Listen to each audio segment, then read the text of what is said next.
Alors, on voit donc que Paul est dans une sorte de stratégie pour essayer de calmer un peu le jeu dans cette lettre aux Corinthiens.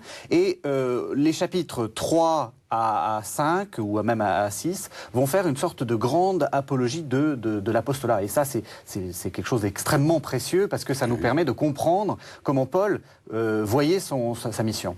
Alors, quels sont les éléments qu'il donne?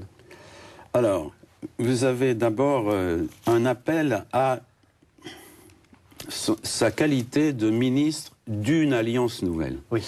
Et il ne dit pas de la nouvelle alliance, mais d'une alliance nouvelle. Alors j'explique ça au début. Le début du chapitre 3 est très intéressant. Recommençons-nous à nous recommander nous-mêmes, ou bien aurions-nous besoin, comme certains, de lettres de recommandation pour vous ou venant de vous? Donc là, il s'attaque un peu à l'orgueil des Corinthiens qui aimeraient bien que l'apôtre, une fois arrivé dans la communauté, produise des lettres de recommandation de la communauté précédente et se fasse délivrer à son départ des lettres de recommandation. Et c'est là qu'il va glisser, selon sa manière habituelle, vers quelque chose de très subtil, parce qu'il continue. Notre lettre, donc de recommandation, notre lettre, c'est vous. Une lettre écrite en nos cœurs, connue et lue par tous les hommes. Vous êtes une lettre du Christ, remise à nos soins, écrite non avec de l'encre, mais avec l'esprit du Dieu vivant, non sur des tables de pierre, mais sur des tables de chair, sur les cœurs. Et là, il renvoie à un passage de Jérémie très important sur l'Alliance nouvelle, où la loi, dit-il, ne sera plus une loi extérieure, mais une loi écrite dans les cœurs. Et c'est comme ça qu'il va continuer. Mais, je vous interromps, oui. C'est très beau, parce que ça dit que finalement, on reconnaît l'arbre à ses fruits. C'est la communauté, les fruits de la communauté qui prouvent la grandeur du pasteur. C'est les deux critères de l'apostolat que donne Paul. Il faut être envoyé par le ressuscité, faire l'expérience du ressuscité, et trouver la preuve de cette rencontre dans l'éclosion d'une communauté de chrétiens. Et pas du tout, selon d'autres apôtres, l'autre critère, avoir connu Jésus durant sa vie. Ça, non.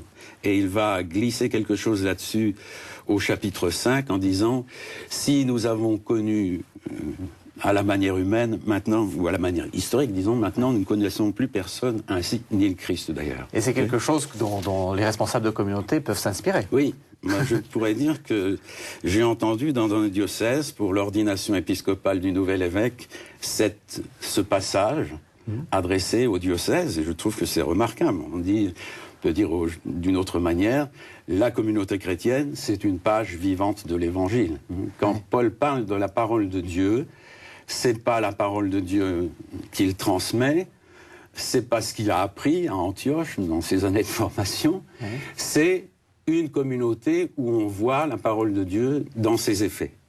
Même si les Corinthiens sont turbulents, il dit il y a une vie chrétienne selon l'Évangile indéniable. Et c'est là qu'il se prétend comme ministre d'une alliance nouvelle en s'opposant à Moïse. Alors, justement, là il y a un passage très important sur Moïse. Oui, vous avez tout un passage qui tourne autour du voile de Moïse. Oui.